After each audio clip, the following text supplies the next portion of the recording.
Bab 2432. Di perjamuan pernikahan, para tamu sibuk saling bersulang, memanfaatkan kesempatan itu untuk bersosialisasi.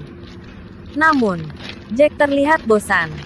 Dia duduk di sana, makan dan minum dengan santai tanpa banyak bicara.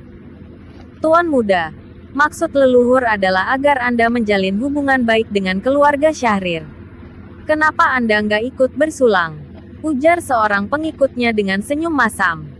Bagaimanapun, keluarga Syahrir saat ini adalah yang terkuat di antara keluarga besar lainnya. Dengan keluarga Romli yang baru saja mengalami musibah besar, mereka sangat membutuhkan hubungan baik dengan keluarga Syahrir. Jack melirik sekilas ke arah Adair, yang sedang berbincang hangat dengan Adelia, lalu menjawab dengan nada acuh, "Aku turun ke dunia fana hanya untuk bersulang." Pengikut itu terkejut sesaat, tidak tahu harus berkata apa. Jack menggeleng perlahan, malas menjelaskan. 5 jenius hanyalah angan-angan orang-orang di dunia fana. Bagaimana mungkin mereka benar-benar memahami seperti apa posisi 5 jenius di sekte masing-masing? Menurutnya, semua interaksi sosial di dunia fana ini hanyalah sandiwara belaka. Alasannya datang ke tempat ini hanya untuk menghormati leluhur dan orang tua, sebagai balas budi atas jasa mereka membesarkannya. Bersulang. Dia mencibir pelan. "Apakah Anda nggak terlalu sombong?" Tanya pengikut itu dengan senyum masam. "Sombong?"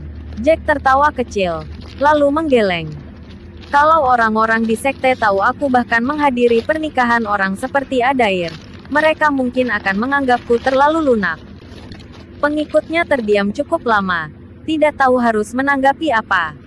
Pada saat itu, Adair tiba-tiba mendekat dengan membawa sebuah guci arak. Sikapnya terlihat rendah hati, matanya penuh semangat. "Kak Jack, terima kasih banyak sudah bersedia datang hari ini. Aku ingin membicarakan sesuatu," ujarnya dengan suara pelan. Jack tersenyum tipis, matanya menyipit seolah ingin membaca maksud di balik ucapan itu. Adair menoleh ke kiri dan kanan, memastikan tidak ada yang mendengarkan, lalu menurunkan suaranya lebih jauh saat berkata, "Keluarga Romli sedang mengalami kesulitan besar. Kami dari keluarga Syahrir sangat bersimpati. Leluhur kami bahkan menyuruhku untuk bertanya apakah keluarga Romli membutuhkan bantuan dari kami." "Keluarga Syahrir benar-benar murah hati," ujar Jack sambil tersenyum. "Bantuan seperti apa yang ingin kalian tawarkan?" "Keluarga Syahrir bisa membantu keluarga Romli memulihkan reputasi dan kehormatan," bisik Adair dengan nada tenang. "Hanya dengan satu syarat, yaitu keluarga Romli harus setia kepada kami di masa depan." Jack tersenyum kecil, matanya menyiratkan rasa geli. "Kalian ingin menguasai keluarga Romli?" tanyanya. "Kak Jack, aku tahu ini mungkin membuatmu nggak nyaman, tapi kamu harus menghadapi kenyataan," ujar Adair dengan serius. "Saat ini, keluarga Syahrir adalah yang terkuat di antara 7 keluarga besar. Dan sekarang, keluarga Romli memang sudah jatuh. Kamu mungkin berbakat, tapi nggak mungkin membalikkan keadaan sendirian. Kamu harus menerima realita ini," tambahnya. Kata-kata itu membuat pengikut Jack yang berada di sampingnya tampak marah dan terkejut. Namun, Jack tetap tenang. Dia tersenyum tipis dan berkata, "Kamu punya dendam dengan Saka, bukan? Kalau Saka benar-benar bangkit, apa keluargamu bisa mempertahankan posisi mereka?" Adair tertawa mendengar ucapan itu, seolah menganggapnya lelucon. "Kak Jack, awalnya aku ingin menjaga ini sebagai rahasia. Tapi karena kamu bertanya, aku akan memberitahu sekarang," ujarnya, menambahkan nada bangga, "Aku sudah mengirim orang untuk mengurus Saka. Nggak lama lagi, dia akan berakhir dengan 2 pilihan. Kepalanya dibawa ke sini, atau dia datang sebagai pihak yang kalah untuk menghadiri pernikahanku." Mendengar itu, Jack mengerutkan alisnya sedikit. Dia tidak terlalu peduli pada Saka, tapi sebagai seseorang yang menghormati bakat, dia merasa sayang jika seorang jenius seperti itu harus tumbang karena intrik licik. "Kak Jack, pertimbangkan tawaranku," ujar Adair sambil tersenyum sombong.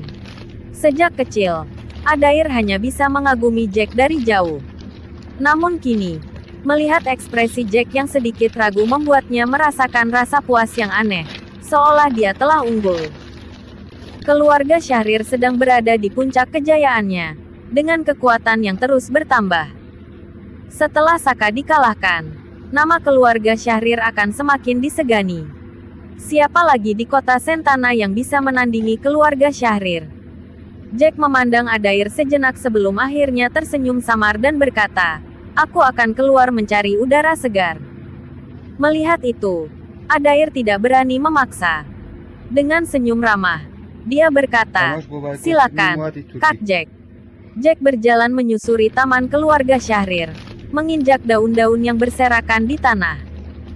Wajahnya tetap tenang, meski pikirannya bergejolak. Sudah beberapa tahun aku nggak kembali, dan keluarga Syahrir semakin arogan. Gumamnya pelan. Tujuannya kembali hanyalah untuk memastikan keluarga Romli bisa bangkit dari krisis ini. Namun sekarang, keluarga Syahrir sudah mengincar keluarga Romli seperti seekor serigala lapar mengincar mangsanya.